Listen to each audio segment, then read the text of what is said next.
Décollage de la 25e mission de la navette spatiale et elle a dépassé la Terre.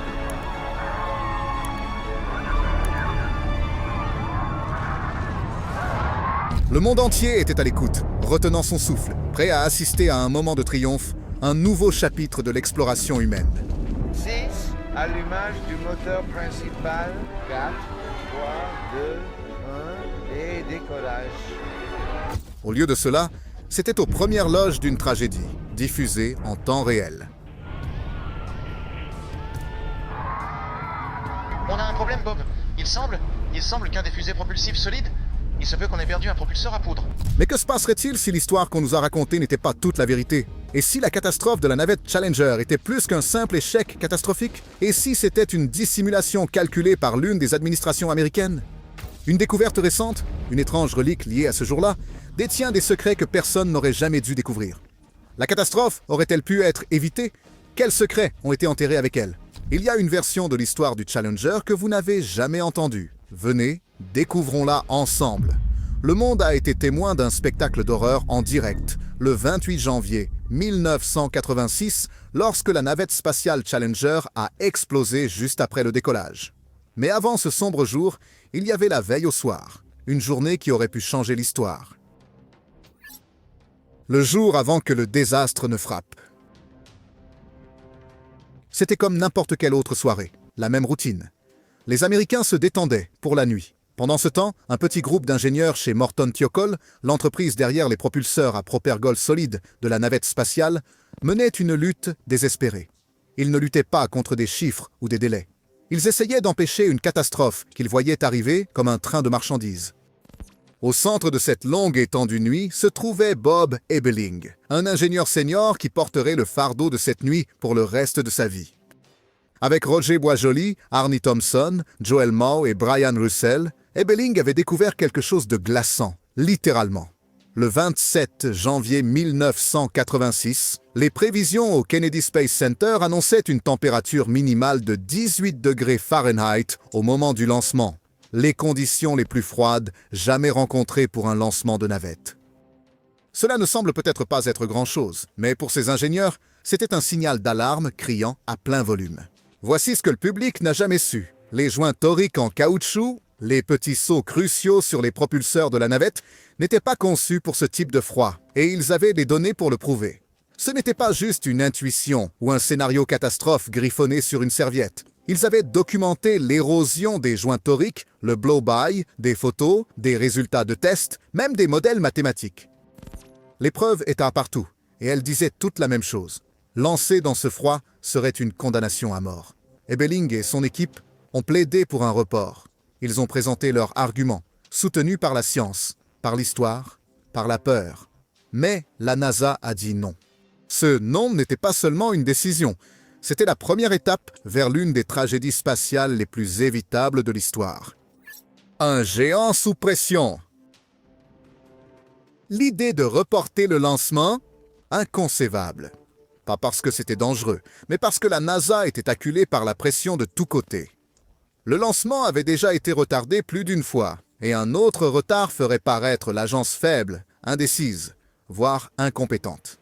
En coulisses, les enjeux étaient autant politiques que techniques. Il y avait un projecteur national braqué sur Christa McAuliffe, l'enseignante devenue astronaute destinée à inspirer une génération. Et avec le discours sur l'état de l'Union du président Reagan, qui approchait rapidement, la pression pour la lancer dans l'espace à temps était immense. Retarder le lancement, et la NASA risquait non seulement l'embarras public, mais aussi la perte d'un soutien et d'un financement critique du gouvernement. Alors ils ont avancé, non pas parce que c'était le bon choix, mais parce que revenir en arrière semblait impossible. Et ce qui s'est passé ensuite est peut-être la partie la plus effrayante de toute l'histoire. Sous la pression directe de la NASA, la direction de Morton Thiokol a pris une décision qui résonnerait dans leur conscience pour les années à venir. Ils ont demandé aux ingénieurs, les mêmes personnes qui avaient tiré la sonnette d'alarme, présenté des preuves et supplié pour un report, de quitter la salle. Ensuite, à huis clos et sans un seul nouveau point de données ou un fragment d'analyse technique, ils ont renversé la recommandation initiale. Ils ont approuvé le lancement comme ça. Les personnes qui comprenaient le mieux le danger, les ingénieurs, ont été effectivement réduites au silence. Ils sont sortis de cette salle sachant exactement ce qui allait se passer ensuite. Et pourtant, le compte à rebours a continué. L'enseignante dans l'espace. Christa McAuliffe était une institutrice sélectionnée comme membre de l'équipage de la navette Challenger. Mais son histoire est plus tragique qu'inspirante. C'est une mise en garde sur la pression politique qui prime sur les protocoles de sécurité. Le programme Enseignant dans l'espace était l'idée originale du président Reagan, conçu pour raviver l'intérêt du public pour le programme spatial et démontrer que les voyages spatiaux étaient devenus suffisamment routiniers pour les civils. Mais voici ce que la NASA n'a jamais rendu public. La sélection d'un enseignant pour cette mission a créé une pression politique sans précédent qui a compromis les décisions de sécurité. McAuliffe n'était pas qu'un simple membre d'équipage. Elle représentait l'éducation et les réussites américaines. Sa présence dans la navette signifiait que des millions d'écoliers regarderaient le lancement en direct, et cela devait créer un spectacle médiatique que la NASA ne pouvait pas se permettre de reporter. À l'origine, la date de lancement de la navette spatiale était en janvier, mais des retards météorologiques et des problèmes techniques l'avaient repoussé à plusieurs reprises. Et à chaque retard, la pression politique augmentait de façon exponentielle. Le président Reagan avait prévu de mentionner la mission lors de son discours sur l'état de l'Union en janvier, mais cela n'a réussi qu'à créer une date limite artificielle sans rapport avec la préparation de la navette. Ce qui est encore plus choquant, c'est que McAuliffe n'était pas censé être le premier de la NASA. Choix. Initialement, les candidats avec des antécédents techniques étaient considérés comme un meilleur choix. Mais là encore, des considérations politiques ont finalement prévalu. Le programme Teacher in Space a été conçu davantage pour les relations publiques que pour l'avancement scientifique. Mais même alors, un autre retard, après que les préoccupations ont été soulevées, allait être un cauchemar. Auparavant, la NASA avait lancé avec succès plusieurs missions de navettes, créant un faux sentiment de confiance que le système de navette était entièrement opérationnel et sûr. Mais peut-être que la mise à jour la plus tragique est que McAuliffe elle-même était consciente des retards et de la pression entourant sa mission. Dans des interviews réalisées quelques jours avant le lancement, elle a exprimé à la fois de l'excitation et de la nervosité à propos du vol. Elle s'était entraînée pendant presque une année et était pleinement engagée envers les objectifs éducatifs de la mission. Au final, sa confiance en la NASA et le gouvernement est devenue sa perte. Un jour qui a secoué le monde. Le matin du lancement, Challenger se dressait contre le ciel pâle du matin comme une cathédrale technologique. Mais même de loin, l'équipage pouvait voir que quelque chose n'allait pas. La navette était couverte de glace, mais malgré cela, l'ordre de lancer avait déjà été donné. Un par un, ils sont entrés dans le compartiment de l'équipage de Challenger, avec Scobie et Smith prenant leur position sur le pont de vol, entourés de centaines d'interrupteurs, de jauges et d'écrans d'ordinateurs. Derrière eux, les spécialistes de la mission s'installèrent dans leur siège, passant en revue les dernières listes de vérification avec la précision méthodique qui avait maintenu le programme de la navette sûr pour 20 vols précédents. Alors que le compte à rebours entrait dans sa phase finale, les communications radio entre la navette et le contrôle de la mission étaient claires, efficaces et routinières. Les mises à jour météorologiques ont confirmé ce que tout le monde savait déjà. Il faisait froid, plus froid que lors de tout autre lancement de navette précédent. Mais les équipes d'inspection de glace avaient autorisé le véhicule pour le vol. L'officier de sécurité de la zone avait donné le feu vert. Le directeur de vol avait sondé son équipe et obtenu une approbation unanime. Tous les systèmes fonctionnaient normalement. Dans le compartiment passager, Christa McAuliffe a vérifié ses plans de leçon une dernière fois. Dans quelques heures seulement, elle flotterait en apesanteur, donnant la première leçon depuis l'espace. Après le décollage, le Challenger a accéléré 7 êtres humains de 0 à 100 miles par heure en 6 secondes. Tout se passait normalement. La navette fonctionnait parfaitement, ses systèmes opérant dans les paramètres de conception. Au centre de contrôle de mission, les contrôleurs de vol surveillaient des centaines de flux de données, tous indiquant des performances nominales. Mais à 1448 km de là, dans l'Utah, Roger Boisjoli était assis dans son bureau, fixant un écran de télévision, sachant que quelque part dans la complexité incompréhensible du système de propulsion de la navette Challenger, les joints en caoutchouc avaient déjà commencé à faillir. À 46 000 pieds, se déplaçant à près de 2000 miles par heure, Challenger a rencontré la pire combinaison possible de force aérodynamique et de stress structurel. Le joint torique défectueux, exactement comme Boisjoli l'avait prédit, avait permis à des gaz surchauffés de s'échapper du propulseur d'appoint droit. Ce gaz s'échappant avait brûlé à travers la structure de soutien du réservoir de carburant externe pendant plus d'une minute, invisible pour l'équipage, indétectable par la plupart des capteurs de la navette. Le réservoir était compromis structurellement, mais il n'a pas explosé. Il s'est rompu, libérant 500 000 gallons d'hydrogène liquide et d'oxygène dans l'atmosphère. La réaction chimique a créé une boule de feu spectaculaire qui a fait croire au monde qu'il s'agissait d'une explosion. La navette elle-même et la cabine qui transportait l'équipage se sont détachées de cette boule de feu complètement intacte. Pendant plusieurs secondes, Challenger a continué de voler. Ses pilotes probablement inconscients qu'ils n'étaient plus attachés à leur source de carburant. Le compartiment de l'équipage a chuté de plusieurs milliers de pieds en 2 minutes et 45 secondes.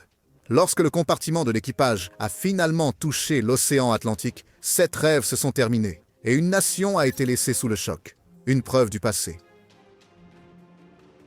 La défaillance du joint torique n'était pas un problème mécanique aléatoire survenu à la dernière minute. C'était une conséquence prévisible d'une conception défectueuse et de tests inadéquats que les ingénieurs documentaient depuis des années. Les propulseurs à poudre de la navette spatiale étaient assemblés en segments, chaque joint étant scellé par 2 énormes joints toriques en caoutchouc, un joint principal et un joint secondaire. En théorie, si le joint principal échouait, le secondaire empêcherait les gaz chauds de s'échapper. Voici le défaut critique que la direction de la NASA ne voulait pas reconnaître. Les 2 joints toriques primaires et secondaires dans le raccord de champ du propulseur de fusée à carburant solide droit ont été brûlés par des gaz chauds. Boisjoli, l'un des ingénieurs, avait mené des tests approfondis sur la performance des joints toriques depuis l'année 1985. Ces données montraient une corrélation évidente entre la température et l'efficacité du joint. À des températures inférieures à 65 degrés Fahrenheit, le caoutchouc devenait si rigide qu'il ne pouvait pas maintenir une compression correcte du joint. À 32 degrés ou moins, la température attendue le matin du lancement, les joints toriques seraient pratiquement inutiles. Avec cette nouvelle, il y avait un fait encore plus choquant. Il y avait eu des dommages aux joints toriques lors de vols précédents, et la NASA avait des preuves de tout cela. Ce que cela prouvait, c'est qu'il ne s'agissait pas d'incidents isolés, mais de signes avant-coureurs d'un problème récurrent. La preuve la plus accablante est venue d'une analyse post-vol de la mission STS-51C en janvier 1985. Cette mission a été lancée par un temps relativement froid, à 53 degrés Fahrenheit, et a subi les dommages les plus graves sur le joint torique à ce jour. Le joint torique principal a été complètement érodé, et le joint secondaire a montré des dommages significatifs. Si la brûlure avait été un peu plus grave, cette navette aurait également explosé. Les ingénieurs de Morton Thiokol ont créé des présentations détaillées montrant cela. Ils avaient des analyses statistiques, des calculs d'ingénierie et des preuves photographiques prouvant que les lancements par temps froid étaient dangereusement inacceptables. Mais la direction de la NASA a rejeté ces préoccupations comme non concluantes et a soutenu que la navette avait déjà volé avec succès par temps froid. Cependant, cet argument révélait une mauvaise compréhension fondamentale de l'évaluation des risques. Ce n'est pas parce que les lancements précédents par temps froid n'avaient pas entraîné de défaillances catastrophiques qu'ils étaient sûrs. Cela signifiait simplement qu'ils avaient eu de la chance. Les ingénieurs ont compris cette distinction, mais la direction a choisi d'interpréter les succès passés comme une preuve de sécurité future. Peut-être le plus inquiétant de tous étaient les protocoles de sécurité de la NASA, qui exigeaient que tout mode de défaillance unique soit éliminé de la conception de la navette. Le système de joint torique était classé comme un composant de criticité 1, ce qui signifie que sa défaillance entraînerait la perte du véhicule et de l'équipage. Malgré cette classification, la NASA a continué à voler avec une défaillance connue dans la conception du joint, préparant intentionnellement un équipage pour une catastrophe mortelle. L'équipage qui était mort 2 fois. L'un des mythes les plus persistants sur la catastrophe de Challenger est que l'équipage est mort instantanément lorsque la navette a explosé. Ce mensonge réconfortant a été propagé par la NASA et les médias pour épargner les familles et le public d'une vérité plus horrifiante. Une analyse récente des débris récupérés et des données de vol révèle une réalité bien plus tragique. L'explosion que les spectateurs ont vue à la télévision n'était pas vraiment une explosion au sens traditionnel. C'était une défaillance structurelle après la rupture du réservoir externe de carburant. Essentiellement, la navette s'est disloquée. Mais le surplus de carburant réagissant avec l'oxygène a provoqué un incendie important qui ressemblait à une explosion. La cabine de l'équipage est restée en grande partie intacte lors de cette première dislocation et a continué à voler vers le haut pendant encore 25 secondes avant de commencer sa descente fatale vers l'océan. Cela signifie que les 7 membres de l'équipage étaient probablement conscients pendant au moins une partie de leur chute de 3 minutes de 65 000 pieds jusqu'à la surface de l'océan. Des packs d'air d'urgence trouvés dans l'épave ont montré qu'au moins 3 membres d'équipage avaient activé leur approvisionnement en oxygène, indiquant qu'ils étaient vivants et tentaient de répondre à l'urgence. Le compartiment de l'équipage a frappé l'océan à environ 200 miles par heure, générant une force d'impact bien au-delà des limites de survie humaine. Mais le fait de savoir que ces courageuses personnes ont pu être conscientes pendant leur chute ajoute une couche supplémentaire de tragédie à une histoire déjà dévastatrice. Imaginez ce scénario. Être dans une navette condamnée dès le départ, survivre à la désintégration initiale, tomber librement dans une cabine sans moteur, sans communication ni guidage du reste du monde, seulement pour faire face à la mort de manière horrifiante. Les dernières paroles glaçantes. Le commandant Dick Scobie, le pilote Michael Smith, les spécialistes de mission Judith Resnick, Ellison Onizuka et Ronald McNair, le spécialiste de charges utiles Gregory Jarvis et l'enseignante Krista McAuliffe méritaient mieux. Ils ont fait confiance aux assurances de la NASA que la navette était sûre et fiable. Ils n'avaient aucun moyen de savoir que les ingénieurs essayaient désespérément d'empêcher leur mort, tandis que la direction ignorait les avertissements de sécurité critiques. La récupération du compartiment de l'équipage a pris 73 jours et a coûté des millions de dollars. Lorsqu'il a finalement été remonté à la surface, les enquêteurs ont trouvé des preuves que l'équipage avait tenté de reprendre le contrôle de leur situation. Les interrupteurs avaient été déplacés en position d'urgence, et les procédures d'urgence avaient été lancées. Ces preuves contredisent les affirmations initiales de la NASA, selon lesquelles l'équipage n'était pas au courant du désastre. En réalité, ils ont probablement vécu une période terrifiante de conscience, alors que leur vaisseau spatial se désintégrait autour d'eux. Les rapports ont montré que le pilote a crié dans ses derniers instants, ce qui montre qu'ils savaient, d'une manière ou d'une autre, qu'ils étaient condamnés. Une décision fatale. La catastrophe de Challenger n'était pas seulement une défaillance technique, c'était le résultat d'une culture d'entreprise qui privilégiait les délais et le budget à la sécurité humaine.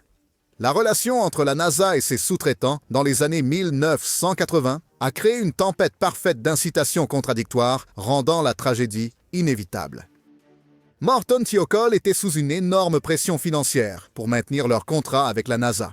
Le programme de boosters à poudre était évalué à des centaines de millions de dollars et tout retard significatif ou préoccupation de sécurité pourrait compromettre les affaires futures. Cela a créé une culture où les préoccupations d'ingénierie étaient considérées comme des obstacles à la rentabilité plutôt que comme des considérations essentielles de sécurité. Des documents internes de l'entreprise révélés lors des audiences au Congrès montrent que les cadres de Morton Thiokol étaient plus préoccupés par leur relation avec la NASA que par les implications de sécurité de leurs produits. La pression a fonctionné exactement comme prévu. Jerry Mason, vice-président senior de Morton Thiokol, a pris la décision fatidique de passer outre ses ingénieurs et d'approuver le lancement. Dans son témoignage devant la commission Rogers, Mason a admis que sa décision était basée sur le maintien de bonnes relations avec la NASA plutôt que sur des considérations techniques. Mais la culture de la NASA elle-même était tout aussi problématique. L'agence était passée de l'organisation axée sur la mission de l'ère Apollo à une institution bureaucratique, plus préoccupée par sa survie politique que par l'exploration. Réduction budgétaire tout au long des années 1970 et du début des années 1980 avait obligé la NASA à justifier le programme de navette sur la base de vols routiniers et fréquents, plutôt que sur des réalisations extraordinaires. Cela a créé ce que les enquêteurs ont ensuite appelé la pression du calendrier, une fixation organisationnelle sur les dates de lancement à respecter, quel que soit l'état de préparation technique. La NASA avait promis au Congrès et au public que la navette volerait au moins 24 fois par an, rendant les voyages spatiaux aussi courants que l'aviation commerciale. Ce calendrier ambitieux nécessitait des raccourcis dans les tests, la maintenance et les protocoles de sécurité. L'aspect le plus révélateur de la culture d'entreprise de la NASA a été dévoilé dans les communications internes, durant les semaines précédant le lancement de Challenger. Les responsables ont discuté du problème de perception créé par les retards répétés, certains suggérant qu'un autre report nuirait à la crédibilité du programme auprès du Congrès et du public. Lawrence Mulloy, le chef de projet des boosters de la NASA, incarnait cette pensée erronée. Lorsque les ingénieurs de Morton Thiokol ont exprimé leurs inquiétudes concernant la température, Mulloy a répondu en leur demandant de prouver qu'il était dangereux de lancer, plutôt que d'exiger de la NASA de prouver que c'était sûr. Cette inversion de la charge de la preuve représentait une corruption fondamentale de l'éthique de l'ingénierie. La vérité reste que tant la NASA que Morton Thiokol avaient des ingénieurs compétents et dévoués qui comprenaient les risques et ont essayé de prévenir le désastre. Mais les structures d'entreprise et les pressions culturelles ont systématiquement supprimé leur expertise en faveur du respect des délais et de la satisfaction du client. Les tentatives de dissimulation. Dans les jours qui ont suivi la catastrophe de la navette Challenger, la NASA a lancé ce qui ne peut être décrit que comme un effort coordonné pour contrôler la perception du public et minimiser la responsabilité de l'organisation. Cette tentative de dissimulation révèle comment l'autopréservation institutionnelle peut corrompre même les organisations scientifiques les plus prestigieuses.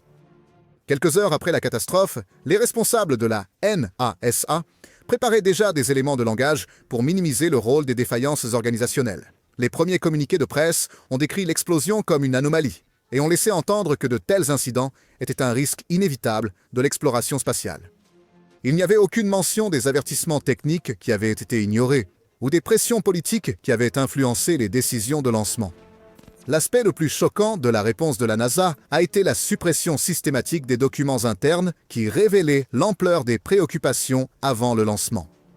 Les ingénieurs de Morton Thiokol ont reçu pour instruction de ne pas discuter de leur analyse de température avec les enquêteurs, et les responsables de la NASA ont affirmé que les préoccupations techniques avaient été correctement traitées par le biais des processus de révision normaux.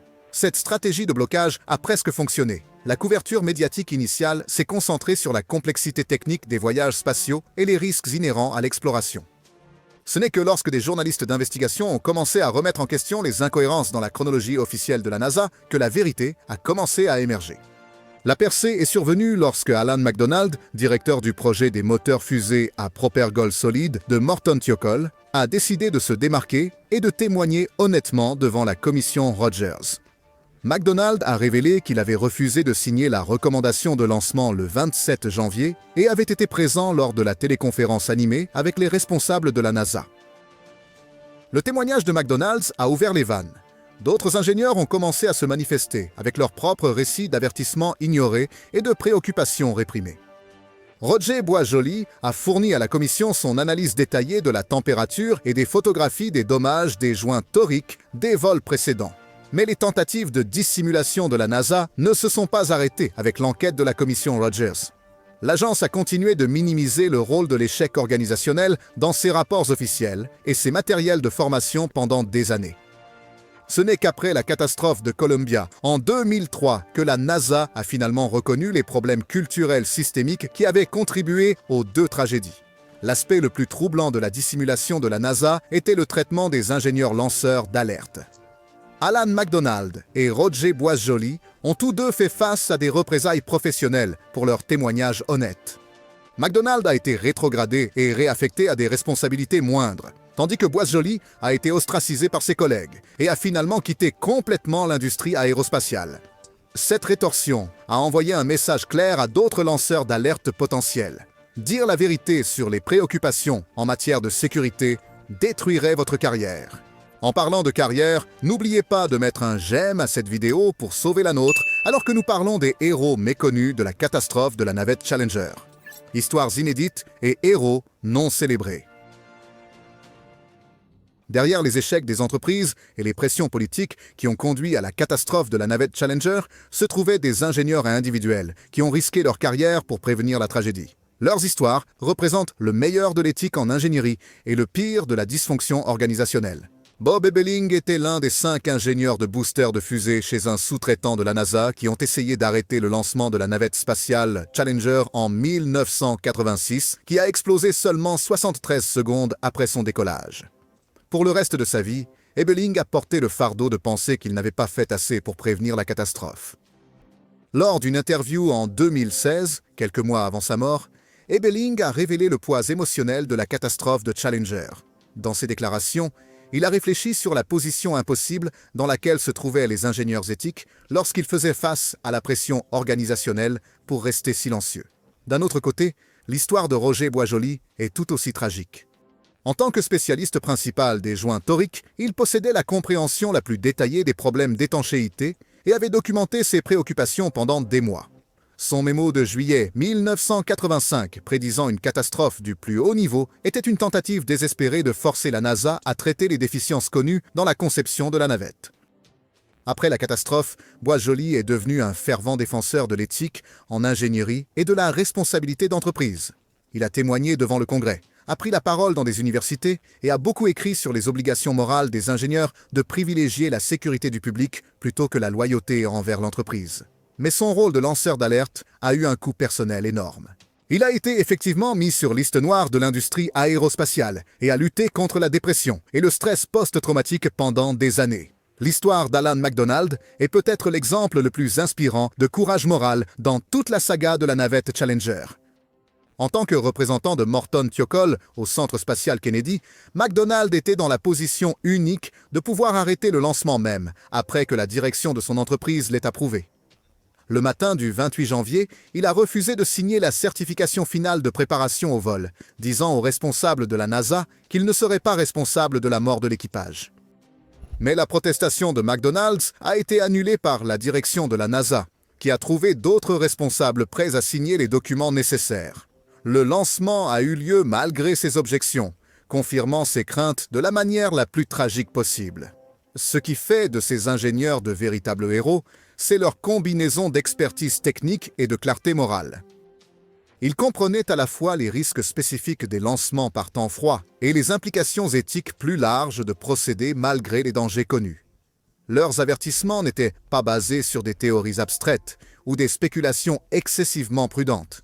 Ils étaient fondés sur une analyse d'ingénierie solide et une expérience professionnelle. La découverte qui a tout commencé. Le mystère de la navette spatiale Challenger est resté ce qu'il était pendant longtemps, un mystère. Mais tout cela a changé lorsqu'une découverte à laquelle personne ne s'attendait est apparue de nulle part. Après l'événement tragique, la NASA a lancé une tentative de sauvetage, qui n'a récupéré que les corps de l'équipage et les parties de la navette qui ont pu être trouvées. Le reste laissé au destin car ils avaient sombré au fond de l'océan. Dans un retournement de situation surprenant, un morceau de 20 pieds de la navette a été découvert en 2022, des décennies après l'épave initiale. Ce morceau a été découvert par une équipe de tournage qui explorait le fond de l'océan et documentait leur découverte pour un documentaire sur la Seconde Guerre mondiale. Imaginez leur surprise lorsqu'ils sont tombés sur un grand fragment de la navette Challenger.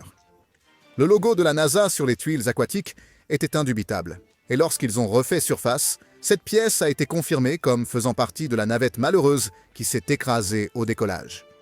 D'une part, cette découverte était une bonne chose. D'autre part, elle a ravivé des souvenirs de vie perdus, notamment celle de Christa McAuliffe. Cependant, la NASA a reconnu cette trouvaille et annoncé qu'elle restera intacte sur le site en tant que rappel solennel de ceux qui ont perdu la vie et d'un jour tragique dans l'histoire du vol spatial. Les conséquences qui ont changé la NASA pour toujours. La catastrophe de la navette spatiale Challenger a obligé la NASA à affronter les défauts fondamentaux de sa culture organisationnelle et de ses pratiques techniques.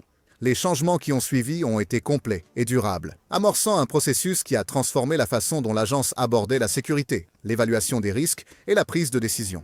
Le changement le plus visible a été la refonte complète des joints de booster à propergol solide. Les ingénieurs de Morton Thiokol, travaillant sous une surveillance intense, ont conçu un nouveau joint qui a éliminé les problèmes liés à la sensibilité aux températures qui avaient causé l'explosion de la navette Challenger. Le nouveau design comprenait des joints toriques supplémentaires, une géométrie de joints améliorée et des protocoles de test exhaustifs. Mais ce n'était pas tout. Les changements techniques n'étaient qu'une partie de la transformation de la NASA. L'agence a créé de nouvelles organisations de surveillance de la sécurité, y compris le Bureau de la sécurité, de la fiabilité et de l'assurance qualité qui rendait compte directement à l'administrateur de la NASA plutôt qu'aux responsables de programme. Ce changement organisationnel a été conçu pour s'assurer que les préoccupations de sécurité reçoivent une attention de haut niveau plutôt que d'être filtrées par la gestion de programme. NASA a également mis en place de nouveaux processus de prise de décision, nécessitant une approbation explicite de plusieurs niveaux de gestion, avant de procéder à des lancements dans des conditions marginales. Ces processus ont été conçus pour éviter le genre de prise de décision précipitée qui avait caractérisé la nuit avant le lancement de la navette Challenger. La relation de l'agence avec les entrepreneurs a également changé de manière significative. De nouvelles exigences contractuelles exigeaient que les préoccupations d'ingénierie soient communiquées directement à la NASA plutôt que d'être filtrées par la gestion des entrepreneurs. Ce changement a été spécifiquement conçu pour éviter la suppression des dissensions en ingénierie qui avaient eu lieu chez Morton Thiokol. Peut-être plus important encore, la NASA a commencé à reconnaître les risques inhérents aux vols spatiaux plutôt que de promouvoir la navette comme un système de transport de routine.